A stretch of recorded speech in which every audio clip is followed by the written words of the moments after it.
Selamat datang di Alur Donghua. Kali ini Mimin akan cerita novel The Crown, Emperor of Eternity. Sebelum mendengarkan, jangan lupa subscribe, like, komen, dan share ya, biar Mimin tambah semangat. Selamat mendengarkan. Melanjutkan episode sebelumnya, retakan halus terus bermunculan pada pel itu. Dan setiap kali bunyi itu terdengar, jantung semua orang langsung menegang. Dan wajah mereka menampakkan kekhawatiran.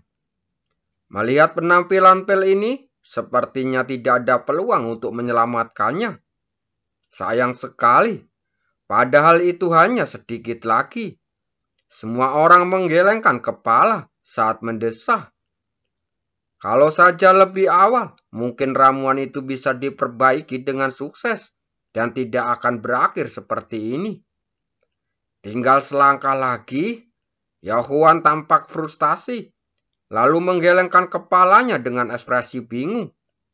Tampaknya Tuhan tidak mengizinkan mereka masuk ke sana. Sekarang hanya tersisa kurang dari 5 menit.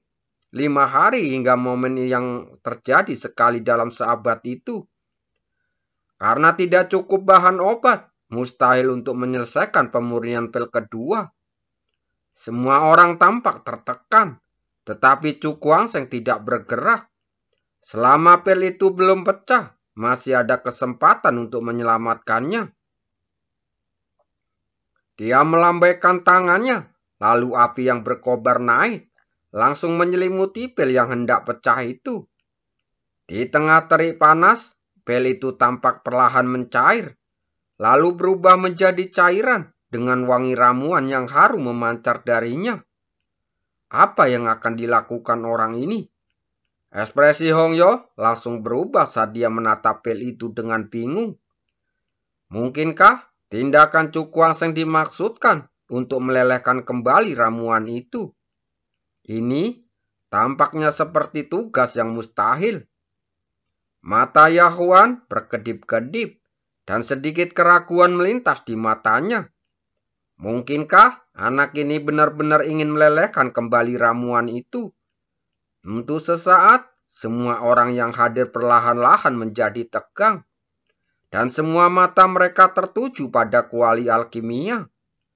Meskipun mereka tidak memiliki harapan untuk keberhasilan berikutnya, selama mereka tidak melihat pel itu hancur dengan mata kepala mereka sendiri, mereka selalu memiliki secerah harapan di hati mereka.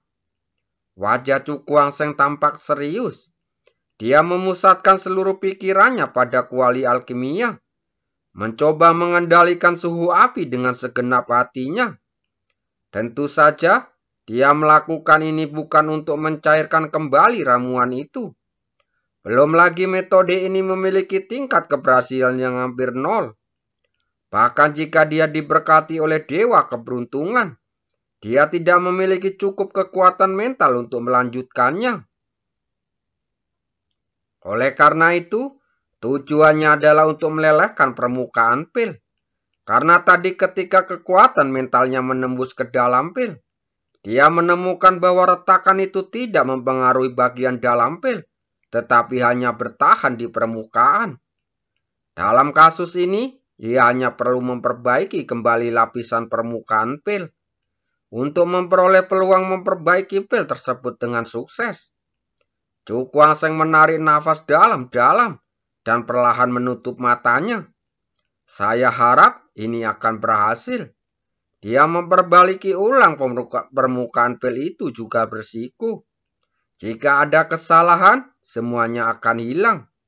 Akan tetapi, ia tidak berdaya menghadapi hal itu. Karena kekuatan mentalnya tidak cukup untuk bertahan terlalu lama. Sehingga proses penyempurnaan harus dipercepat. Namun, begitu kecepatannya meningkat, tingkat kegagalannya akan meningkat menjadi lebih besar. Dan sekarang, dia tidak punya pilihan selain mengambil risiko. Cukuangseng menekan fluktuasi di batinnya, lalu membentuk segel dengan kedua tangannya. Dia menggunakan seluruh kekuatan mentalnya untuk mengendalikan suhu api dengan cepat memurnikan kembali pil. Waktu berlalu sedikit demi sedikit, dan semua orang menahan nafas saat menatap kuali alkimia dengan ekspresi gugup. Chu Kuang-seng duduk bersila di depan kuali alkimia. Wajahnya memerah dengan keringat dingin menetes.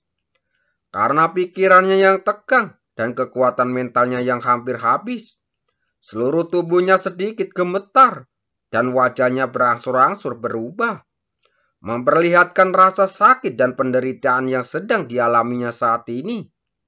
Namun, meski begitu, dia tidak berani bersantai sedikit pun. Dan tetap berusaha sekuat tenaga untuk mempertahankan pemurnian permukaan pil itu.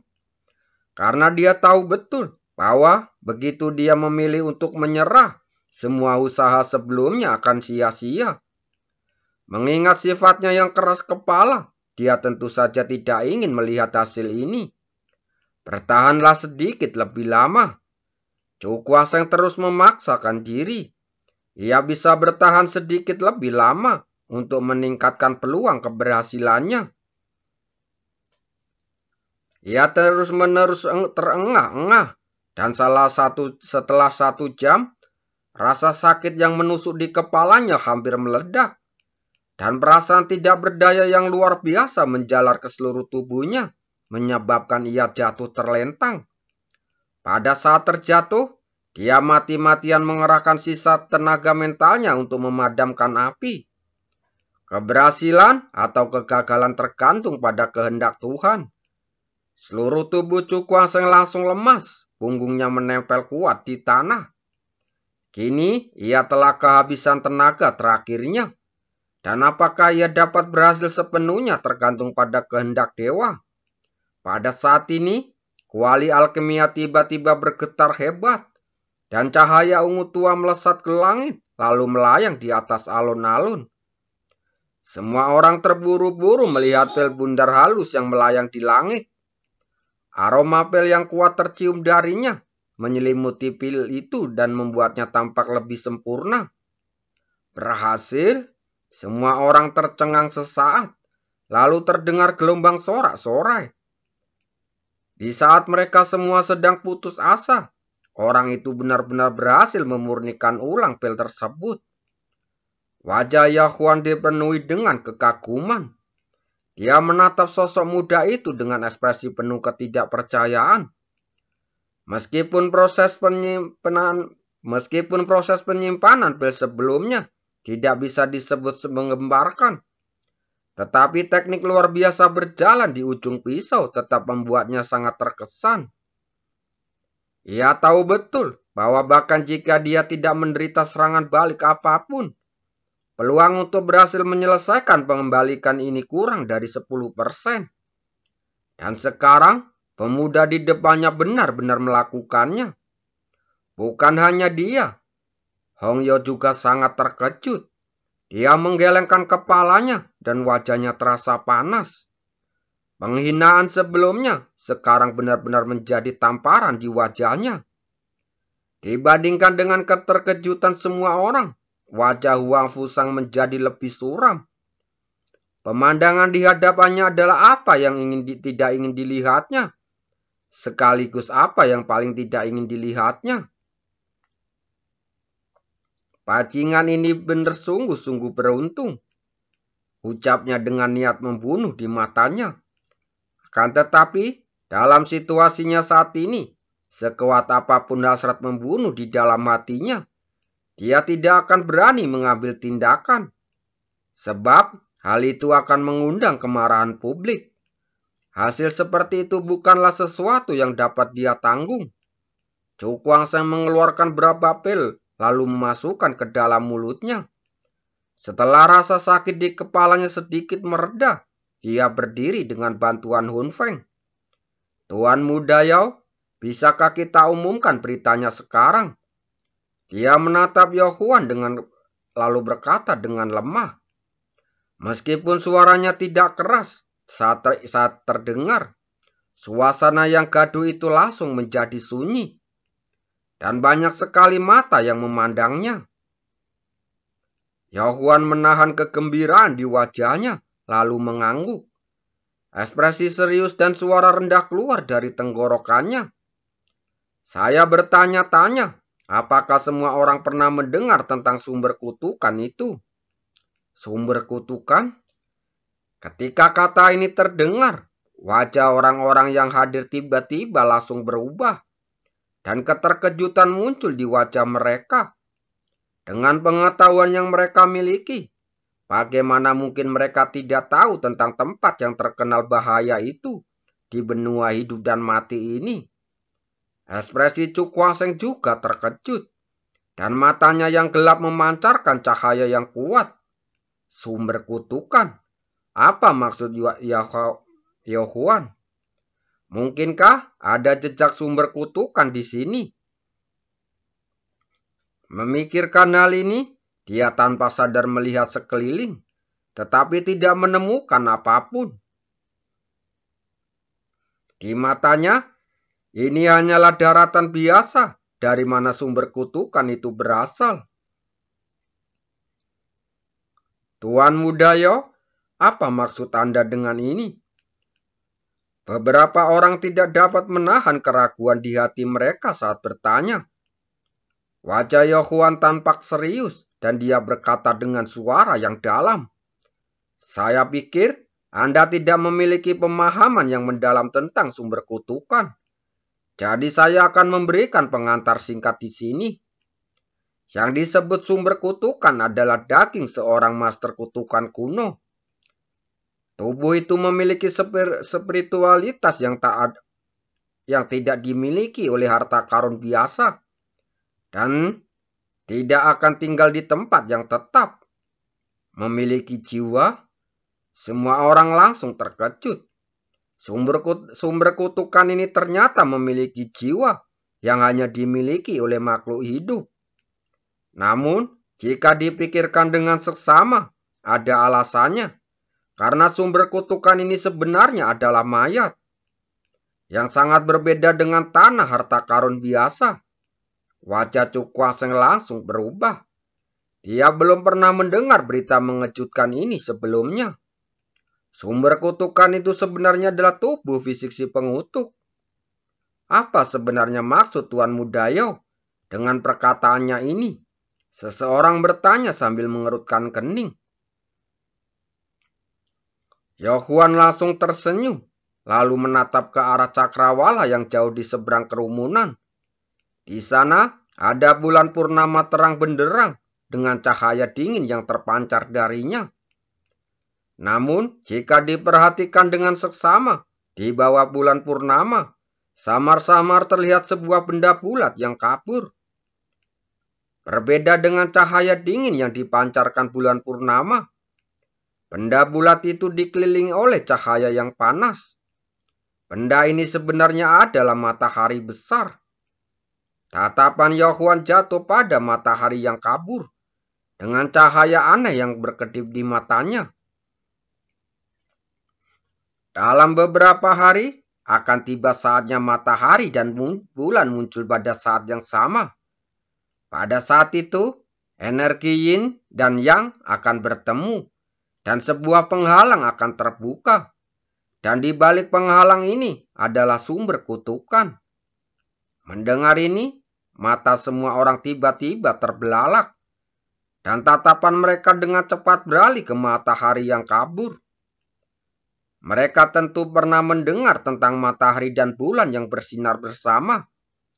Tetapi selama perjalanan di benua hidup dan mati ini, hanya sedikit orang yang pernah mengalaminya.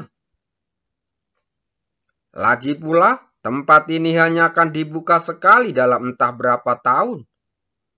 Tuan Mudayo, bagaimana Anda bisa yakin bahwa penghalang itu akan muncul pada saat hari ketika matahari dan bulan bersinar bersama? Seseorang langsung mengajukan pertanyaan. Lagi pula, Anda belum pernah mendengarnya sebelumnya. Saat matahari dan bulan bersinar bersama di benua hidup dan mati, akan muncul penghalang di suatu tempat. Yohuan tersenyum lalu menunjuk pel ungu itu. Aku pernah memperoleh sebuah buku kuno. yang menyatat waktu khusus ketika sumber kutukan itu muncul dan lokasi penghalang itu. Pel ini yang disebut pel pemecah batas dibuat menurut metode yang tercatat dalam buku kuno itu dan secara khusus digunakan untuk membuka penghalang itu. Pel pemecah batas. Chu Guangsheng menatap pel itu, ekspresinya penuh keterkejutan. Tidak heran dia pernah merasakan sesuatu yang aneh sebelumnya. Benda ini tidak dapat meningkatkan kultivasi ataupun memiliki efek penyembuhan. Jadi mengapa Yaohuan berusaha keras untuk memurnikannya?